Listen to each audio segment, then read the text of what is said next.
Good morning, Oklahoma, or good afternoon, however you're receiving this information. We welcome you to Cow-Calf Corner. And this week's topic, we follow up our topic from a couple weeks ago when we began to talk about the Blueprint for the Future Cattle Conference that we're having May 24th and 25th here in Stillwater. I am Mark Johnson. I am joined today by Macy Goretzka, and we're basically going to address some of these questions that we've had in conversations and phone calls and emails about the conference since we put out that first information on Sunup and in our Cow-Calf Corner newsletter a couple weeks back. And so Macy and I are just going to have a casual conversation about this. Macy, I appreciate you taking time out of your schedule to be with us today. Yeah, I'm very excited to be here. What is our first question? Okay, our first question that we had is, who had the idea for the Blueprint for the Future conference, and why are we doing it now? Good question. And, you know, we've got a long history in our department. It's kind of part of our culture. There's been some really significant, or what many people refer to as watershed beef cattle conferences here at OSU over time.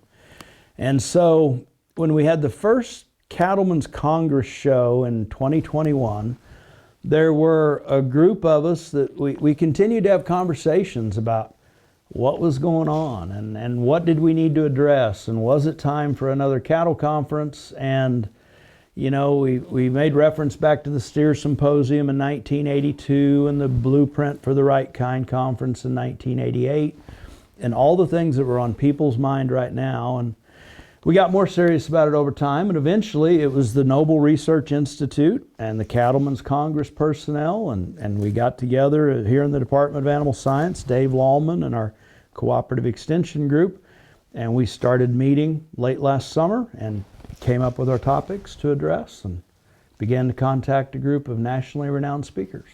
Great. I think a lot of people are very excited. You mentioned the Steer Symposium from 82 and the Blueprint for the Right Kind in 88. I think some people would be curious, how is this similar to or different than those meetings? Yeah, and you know, this one is similar in a sense. We're going to look at live cattle, but as we think about this program as compared to those, in 82, when Dr. Tadashek got the idea for the Steer Symposium, it was really because the extremely tall steers that were winning in the show ring at that point weren't really fitting the practical kind of steers that we were seeing that met consumer demand and met our grading standards a lot better.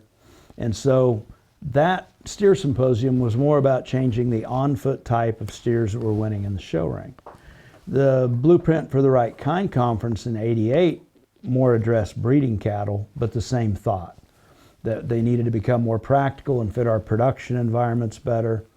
The other thing that came out of the 88 conference was it was a clear pathway that on an industry-wide basis, we needed to use EPDs and genetic prediction and incorporate it into our breeding systems. And it really opened the gates to where we are here 35 years later as far as the use of genetic prediction in the beef industry. This one, probably more topics, and we dig deeper into topics that are currently challenging the beef industry, as well as looking at some live cattle. Great. Give us a few examples of some topics that we can expect to be covered at the conference. We're gonna begin by looking at a little historical review. We're gonna talk about grazing and pasture management relative to the drought that has gripped our country and particularly Oklahoma for the past year. We're gonna talk about some, and I say we've got great speakers coming in that this is their field of expertise, but we're gonna talk about the newest information that's available from what's going on in the packing industry. What kind of data are we seeing come in as we look at beef carcasses around the country? We're going to have a lot of panel discussions during this conference, and we're going to come at this from different angles. We'll have 4 or 5 experts on a panel, and we're going to address genetics and animal breeding systems and look at it from a standpoint of the effectiveness of selection indices, the value of phenotypic data continuing to be turned in even in the age of genomics, And we're going to address, back to referencing those earlier conferences, we're going to address selection for extremes. And are there traits that we know we should max out at the highest possible level? And are there traits that need to be here at an intermediate optimum, somewhere in between? We're going to have experts come in from competing protein sources. We as beef producers, chicken and pork, and we're going to learn more about what's going on in marketing those protein sources as well, and how we can use it to our advantage. We're going to take a look at what's going on in the economy, what consumers want relative to marketing beef for the next decade or so. We're going to have an economic outlook. What do we expect to see in cattle markets in the near future and a few years down the road? And at every step of the way in this one, we're going to, the audience is going to have the opportunity to ask questions of our speakers and really engage. And another part of this one that I think we are ready for is this is a face-to-face meeting. Mm-hmm. There's going to be no Facebook live stream. Mm-hmm. There's going to be a proceedings put together, but we are encouraging people to attend and engage. And over the course of eating together and a keynote speaker and 2 days together, there's going to be a lot of opportunities to engage and exchange ideas. Yeah, it sounds like a great networking opportunity. I think some of the people Macy, that are you going to be there? I'm planning on being there, Good deal. yes. So Yes. I'm really looking forward to it. A question I had, and I think some people that are planning to attend, will there be an opportunity to look at live cattle on foot and talk about some of those things? Most definitely, yes. Absolutely. But we're going to look and evaluate in some maybe different ways than what we'd think of in the past.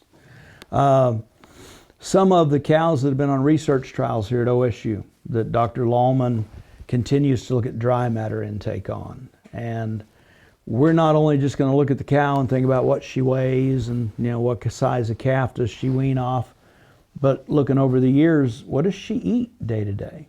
And we're going to have those in attendance are going to make estimates on those type things.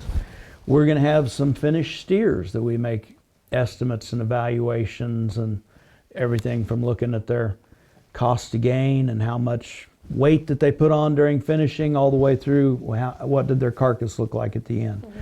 We're going to take a look at sets of heifers and estimate when they were born. We're going to look at heifers and estimate which picture was theirs when they were marketed through a particular sale in months past. And so there's live animal evaluation, and we're going to look at some things and address it in a way outside the scope of maybe what we've done with live animal evaluation in the past. Great. Well, I'm really excited. I think one of the common questions in general is how do we register and how much does it cost to register? We are, as I talked about all the co-sponsorship we have, and Cattlemen's Congress has set up a website that folks can go to register. It is cattlemenscongress.com/conference. And when you register there, you fill out your information. You will get a confirmation back from them that you've completed your registration. Cost of early bird registration up into the beginning of May is $200. That includes all parts of the conference and all your meals during the conference, which the first evening is going to be a certified Angus beef steak dinner before Dr. Frank Mitloner speaks. And there is a $50 discount if you are an OSU Extension educator, so you can actually register for $150. And while there's an early bird registration, we will also continue to accept walk-in registration up until the day that we start the conference. Great. Well, that wraps up most of the questions that I had. So thank you for having me on. I'm really looking forward to the conference. If we have more questions coming, can we get back together next week and do another spot to address? We'll check our schedule. I think we can make that work, though. We'll continue to address questions as they come in. I appreciate you all joining us on Cow Calf Corner this week.